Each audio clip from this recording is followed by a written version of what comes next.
আসসালামু আলাইকুম everyone, it's me Almas and welcome to my YouTube channel. Recently গত কয়েক মাস ধরে দেখা যাইতেছে যে আমাদের ম্যাক্সিমাম অনেকেরই কিন্তু ফেসবুক পেজে রিকমেন্ডেশন কিন্তু অফ হয়ে যায়। আর এরকম হুট করে আমাদের ফেসবুক আইডি কিংবা ফেসবুক পেজ থেকে রিকমেন্ডেশন অপশনটা অফ হয়ে যাওয়ার পিছনে বড় একটা কারণ রয়েছে। আর সেটা হইতেছে গিয়ে ফেসবুক কিন্তু প্রতিনিয়তই নতুন আপডেট নিয়ে আসতেছে। আর এই আপডেট নিয়ে আসার কারণে কিন্তু দেখা যাইতেছে যে ফেসবুকের মনিটাইজেশনের যে পলিসিটা রয়েছে সেটা কিন্তু আগের তুলনায় অনেক কঠিন হয়ে পড়েছে।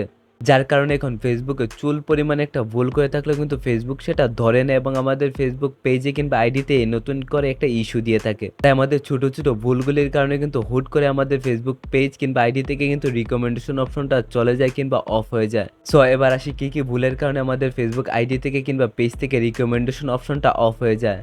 এক্ষেত্রে ফেসবুকের যে রুলস কিংবা মনিটাইজেশন পলিসি রয়েছে সেগুলো আপনাদেরকে বলবো। তার পূর্বে কী কারণে কিংবা কী ভুলের কারণে আমার পেজ থেকে হুট করেই রিকমেন্ডেশন অপশনটা অফ হয়ে গেছে সেটাও আমি এখন আপনাদেরকে বলবো।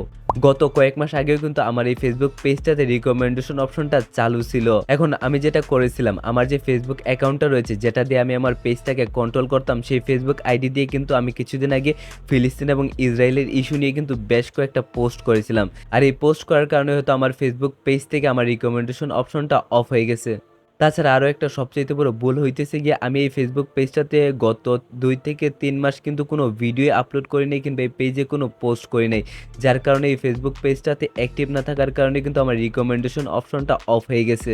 সো এখন আমি আপনাদেরকে গ্যারান্টি দিয়ে বলতে পারি যে গত ৩ থেকে ৪ মাস কোনো রকম পোস্ট কিংবা ভিডিও আমার ফেসবুক পেজে আপলোড না করার কারণে কিন্তু আমার এই ফেসবুক পেজটাতে রিকমেন্ডেশন অপশনটা কিন্তু অফ হয়ে গেছে। তাছাড়া আরও একটা বড় ভুল হইতেছে গিয়ে আমি আমার যে ফেসবুক আইডিটা ছিল সেই ফেসবুক আইডিতে আমি ফিলিস্তিনদের নিয়ে কিন্তু বেশ কয়েকটা পোস্ট করেছিলাম। তাই আপনাদেরকে অবশ্যই মাথায় রাখতে হবে, আপনি যে ফেসবুক আইডিটা দিয়ে আপনার পেজগুলিকে কন্ট্রোল করবেন সেই ফেসবুক আইডিটাতে আপনি কোনো রকমের বাজে 18+ কিংবা ভায়োলেন্স হতে পারে এরকম কোনো পোস্ট কিন্তু আপনারা করতে পারবেন না।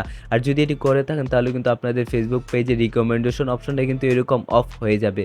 তার চেয়ে ভালো আপনারা এই ফেসবুক আইডিটাতে কোনো রকমের পোস্ট করবেন না।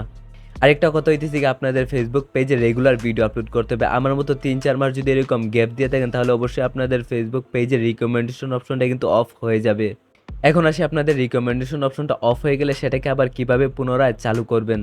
সো আমি যে ২টা ভুলের কথা বলেছিলাম এই ২টা ভুলের কারণে যদি আপনার ফেসবুক পেজের রিকমেন্ডেশন অপশনটা অফ হয়ে যায় তাহলে অবশ্যই আপনাদেরকে যেটা করতে হবে, সন্দেহজনকভাবে আপনাদের ফেসবুক আইডিতে কিংবা পেজে যে পোস্টগুলি করেছিলেন সেগুলো ডিলিট করে দিবেন। কিংবা কোনো রকমের যদি এরকম সন্দেহজনক ভিডিও থাকে সেগুলোকে ডিলিট করে দিবেন।